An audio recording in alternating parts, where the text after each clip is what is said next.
I missed my first plane, and my second plane didn't even get off the ground on time. I was trying to get to Memphis, Tennessee. I'm a musician, and they were doing some of my music that night in Memphis, and I was supposed to be there to play and present some of the music. It was January in Indiana. The weather wasn't good. It wasn't cooperating at all. So by the time I got to Memphis, I was, well past the time to be involved in the music. So when I got there, my hotel was here. The place where the conference was right here. And then on the other side was Joe's Crab Shack. I was starved. I decided, I think I'll go get something to eat. By the time I got into the restaurant, I couldn't eat in the dining room, so I ended up at the bar. I sat down and I ordered chicken Alfredo and a Dr. Pepper. A guy sits down beside me and starts talking.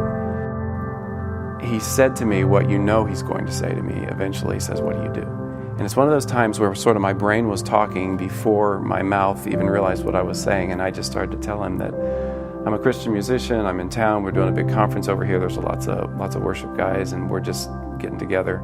He gets really, really quiet. And he eventually says to me, I used to be a pastor.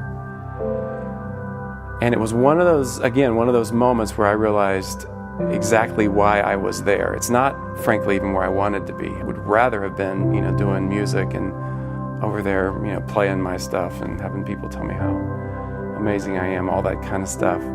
Where God wanted me that night was at the bar at Joe's Crab Shack. We spent about half an hour, 45 minutes just talking. He, again, was asking me questions that I didn't even know the answer to. He'd been theology trained, done all this stuff. I couldn't answer a lot of that. I experienced him as someone who knew all about God, but didn't know God. So my prayer, and that night, was that somehow my story would reveal to him the face of Christ, and that something about my story, would help him understand better who God was and what God wanted from him. God's heart is always to bring us back to him, and he was after that guy that night. Hopefully, something in my sharing and something in my story spoke to him. My name is Jay, and this is my story.